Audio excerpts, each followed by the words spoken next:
ఒకసారి చెప్పిదా చెప్తాను ఒకసారి కూడా చెప్పాను. తప్పు చెప్పినప్పుడు మంచి చెప్పాలి, మంచి కూడా తప్పు చెప్పాలి. ఒకసారి కూడా చెప్పాను అధ్యక్ష. ఆ పేరు ఇస్తారు కదా మరి అన్నప్పుడు ఎత్తడం మాని చెప్తాను. చెప్పండి ఐ విల్ టెల్. నిర్భయంగా చెప్తాను, నిర్భయంగా చెప్తాను. అంతేకాదు అధ్యక్ష. లుల్లు గురించి చెప్పారు. లుల్లు మేము పంపిస్తాం లాస్ట్ టైం అని. మేము పంపించారు అధ్యక్ష. ఆ కంపెనీ వర్త్ ఎంత, ఆ కంపెనీ పెడుతున్న ఇన్వెస్ట్మెంట్ ఎంత, దానికి ఇస్తున్న భూమి విలువ ఎంత, ఏ విధంగా వస్తున్న ఆదాయం ఎంత, అవి లెక్కెట్టుకొని ఏ ప్రభుత్వం చేయాలి. అంతేగాని అప్పుడంగా దారదత్వం చేయడానికి కాదు కదా అధ్యక్ష. సుమారు 800 కోట్ల రూపాయల ఆస్తి వచ్చి 1000 కోట్ల రూపాయల తాలూకా పెట్టుబడితో ఇవాళ లుల్లు కంపెనీ ఇవాళ మలేషియాలో ఉన్న 5 మాసాలు ఇవాళ క్లోజ్ చేసింది అధ్యక్ష.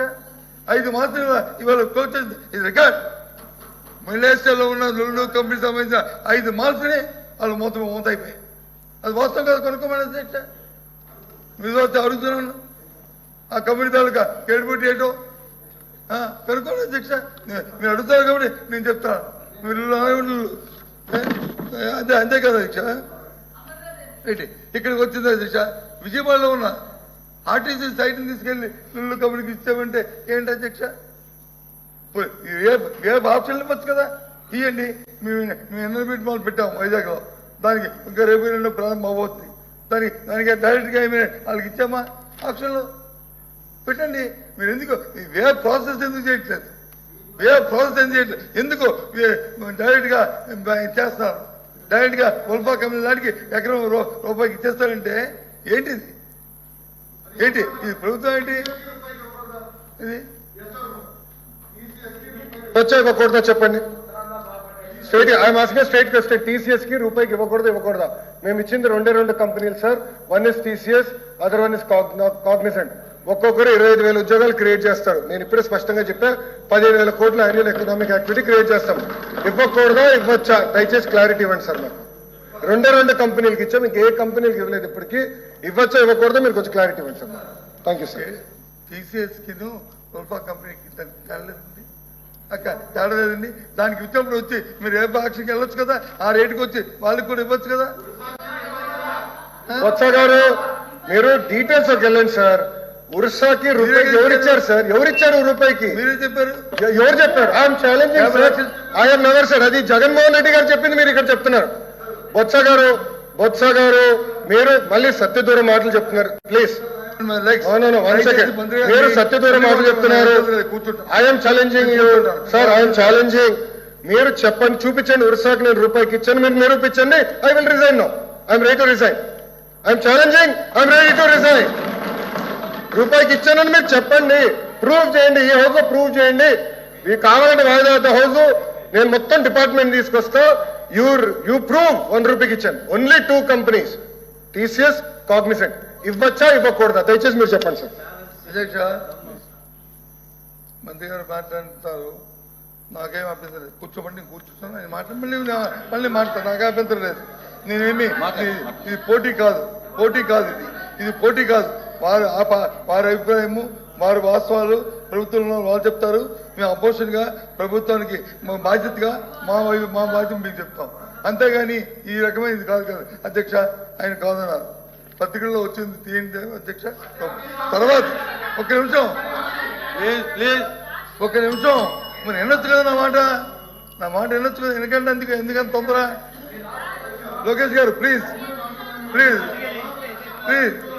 లోకేష్ గారు ప్లీజ్ కూర్చోండి. Requesting. No sir, this is very serious sir. ఆరోపణలు చేస్తున్నారు. ఆరోపణ చేయట్లేదు. 1 సెకండ్. ఉర్సా భూమి నేను మళ్ళీ చెప్తున్నా స్పష్టంగా, రూపాయికి మేము ఇవ్వలేదు. ఓన్లీ 2 కంపెనీస్కి ఇచ్చాం. టీసీఎస్, కాగ్నిసెంట్కి ఇచ్చాం. అది ఇవ్వచ్చా ఇవ్వకూడదా అని గౌరవ ఎల్ఓపి గారు నేను సూటిగా అడుగుతున్నాను. దానిపైన స్పందిస్తే బాగుంది. బయట ఒక డౌట్ వస్తుంది ఏంటంటే, మీడియాకి వెళ్ళి మేము అధికారంలోకి వస్తే ఆ ల్యాండ్ ఎన్నికలు ఆపుకుంటాం, మేము రద్దు చేస్తాం. టీసీఎస్ వాళ్ళు అడుగుతున్నారు అంటే ఇది ఓకేనా, మేము పెట్టుబడులు పెట్టచ్చా పెట్టకూడదా? అందుకే క్లారిటీ ఇవ్వాల్సిన బాధ్యత ఎల్ఓపి గారి పైన ఉంది sir. We were requesting LOP గారు to give clarity on the subject. He has to give clarity, sir. Please, చెప్పండి. సార్ నాకు కంటిన్యూస్గా లోకేష్ గారు రాసుకోండి, నేనేం మాట్లాడి మీరు చెప్పండి, మీరు కూర్చుంటాను, మీరు చేయొద్దని నేను కూర్చుంటాను, నాకు అభ్యంతరం లేదు. ఎందుకంటే మీ ప్రభుత్వం తరగా బాధ్యత, మీ ప్రభుత్వం లేచినప్పుడు కూర్చోవలసిన బాధ్యత మాకు ఉంది. మేము కూర్చుంటాం, మీరు చెప్పండి, తర్వాత మళ్ళీ మేము మాడతాం, మాకే అభ్యంతరం లేదు. I'm not going for controversy issue. ఎందుకంటే ఇష్యూకి మీకు క్లారిటీ కావాలి. పత్రికల్లో వచ్చింది కాదు, ఇప్పుడు కాదన్నారు, ఓకే. తర్వాత మళ్ళీ స్టేట్మెంట్ ఇచ్చారు, కాదు 50 లక్షలకి ఇచ్చాము ఎకరం అని చెప్పి మళ్ళీ ఇంకా చెప్పబోతుంటే వారు 6 చెప్పారు, మళ్ళీ 50 లక్షలకి ఇచ్చామని చెప్పి మళ్ళీ స్టేట్మెంట్ వచ్చింది. ఇప్పుడు 50 లక్షల కాదా? 50 లక్షలు ఇచ్చామని చెప్పారు కదా, అక్కడ ఎక్కడ ఎంత ఉంది వైజాగ్లో? దానివల్ల ఉపయోగం అది ఆలోచించండి. మేము అడుగుతుంది సజెషన్ లేదు. ప్రభుత్వం వచ్చి దాదాపుగా ఇస్తామంటే ఇందాకన్నారు కదా సార్, మీరు వచ్చిన క్యాన్సిల్ చేస్తారండి. మరి కస్టడింగ్ ఉన్నప్పుడు వచ్చి తప్పు జరిగితే క్యాన్సిల్ చేయకపోతే దాన్ని వచ్చి పొడిగిస్తామండి, పొడిగిస్తాం చెప్పండి. తప్పు జరిగితే క్యాన్సిల్ చేయమండి. నేను కాదు, ఇప్పుడు నేను టీచర్స్ గురించి మాట్లాడాను. నేను టీచర్స్ గురించి మాట్లాడలేదు. నేను మాట్లాడిందని మీరు మాట్లాడతారుగా. నేను మాట్లాడలేదు. నేను ఇక్కడ మాట్లాడిందని నేను ఇక్కడ మాట్లాడిన దానికే నేను బాధ్యుడిని. నేను ఇక్కడ మాట్లాడిందే నేను బాధ్యుడిని. నేను నాకు లేదు. ఇంకోటి అధ్యక్ష గత ప్రభుత్వంలో ఒక విషయం, గత ప్రభుత్వంలో నేను ముందు మున్సిపల్ అడ్మినిస్ట్రేషన్ పోర్ట్ఫోలియో చూశాను అధ్యక్ష. ముందు మున్సిపల్ అడ్మినిస్ట్రేషన్ పోర్ట్ఫోలియో చూశాను, తర్వాత వచ్చి ఎడ్యుకేషన్కి వచ్చాను అధ్యక్ష. ఆ మున్సిపల్ అడ్మినిస్ట్రేషన్ ఫస్ట్ చూసినప్పుడు ఏంటి ఈ అమరావతి సంబంధించి సింగపూర్ కంపెనీతో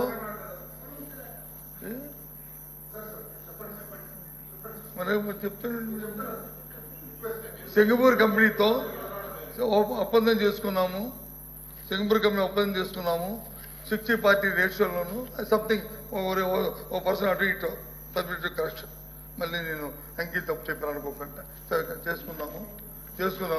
పెట్టుబడి అంతా భూములు, పెట్టుబడి మంది వాళ్ళు వచ్చి డెవలప్మెంట్ చేసి దాన్ని ఇవ్వడానికి పెట్టారు. ఆ తర్వాత ప్రభుత్వాలు మారి అగ్రిమెంట్ చూసాము. ఈ కంపెనీది ఇది కరెక్ట్ కాదు, ఈ అగ్రిమెంట్ ఇది మంచిది కాదు అని చెప్పి ఆ రోజు ఆలోచించాము. ఎందుకంటే ఇదే ఇక్కడ నిలబడ్డాం కదా అధ్యక్ష. ఈ హాలు కట్టిన దానికి పర్ స్క్వేర్ ఫుట్ 10,000 రూపాయలు అయింది అధ్యక్ష. అంటే పవిత్రమైందా? సారీ, ఇక వారు చెప్పండి. ఈ సభా ప్రాంగణం 10,000 అయింది అధ్యక్ష. ఇది ఇటువంటి జరుగుతున్నప్పుడు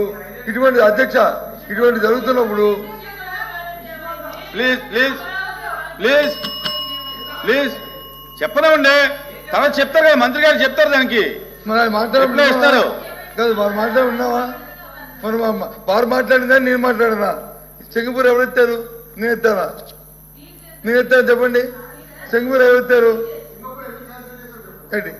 ఈ నేపథ్యంలో ఈ లోపభూయిష్టంగా ఉందని కేంద్ర మంత్రి ఇందాకన్నారు కదా, కేంద్ర మంత్రులు ఉన్నారని కేంద్ర మంత్రి నిర్మలా సీతారామన్ గారి డిస్కషన్ జరిగి సింగపూర్ తాలూకా అక్కడ సింగపూర్లో సమావేశం జరిగినప్పుడు వాళ్ళు వచ్చి ఇక మేము దీని నుంచి విత్డ్రా చేసుకుంటాము, దీంట్లో లోపభూయిష్టంగా ఉన్నదని చెప్పి వాళ్ళ దగ్గర ఒప్పందం జరిగి అది క్యాన్సిల్ చేస్తాం అధ్యక్ష.